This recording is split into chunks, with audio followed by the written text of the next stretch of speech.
တောင်ကိုရီးယားရောက်မြန်မာအတိုင်းဝိုင်းကိုတုံ့လှုပ်သွားစေတဲ့သတင်းတစ်ခုဒီနေ့မနက်ပိုင်းကထွက်ပေါ်လာပါတယ်။အင်ချွန်းဒေတာကြီးအရှိပင်လေပြင်ကရေနံတင်သင်းဘောပေါ်မှာမြန်မာသင်းဘောသားအချင်းချင်းစကားများရာကနေသွေးထွက်တန်ယူဓားထိုးမှုဖြစ်ပွားခဲ့တာပါ။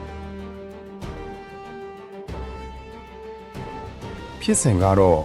မေလ16ရက်နေ့မနက်ပိုင်းမှာဖြစ်ခဲ့တာပါ။အသက်40အရွယ်မြန်မာသင်းဘောသားတဦးကစကားများရာကနေဒေါသတကြီးနဲ့အသက်30အရွယ်သင်းဘောသားရဲ့ဘယ်ဘက်ဘိုက်ကိုဓာတ်နဲ့ထိုးလိုက်တာဖြစ်ပါတယ်မြန်မာအလုတ်သမားအရေးကူညီပေးနေတဲ့ကိုဇော်မိုးအောင်ရဲ့ပြောကြားချက်အရဓာတ်ထိုးခံရသူကိုတစ်ကိုအရေးပေါ်လူနာတင်ကားနဲ့နီးစပ်ရာဆေးရုံကိုအမြန်ဆုံးပို့ဆောင်ပေးခဲ့ပြီးလက်ရှိမှာဆေးကုသမှုခံယူနေရပါတယ်။ဓာတ်နဲ့ထိုးခဲ့သူကိုတော့အင်ချွန်းပင်လယ်ပြင်ဆောင်ရဲတပ်ဖွဲ့ကဖမ်းဆီးစစ်ဆေးနေပြီလို့သိရပါတယ်။တောင်ကိုရီးယားမှာအခုလပိုင်းအတွင်းမြန်မာသင်းမောသားတွေနဲ့ပတ်သက်တဲ့သတင်းတွေဆက်တိုက်ဆိုသလိုကြားနေရပါတယ်။မေလ6ရက်ကလည်းအသက်ရှူမရဖြစ်နေတဲ့မြန်မာ2ဦးကိုရဟတ်ယာဉ်နဲ့ကယ်ဆယ်ခဲ့ရတယ်လို့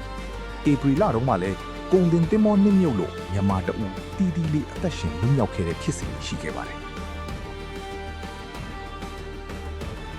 နိုင်ငံရခြားမှာလာရောက်အလုတ်လုတ်ကင်နေကြတဲ့ရွှေမြန်မာတွေအနေနဲ့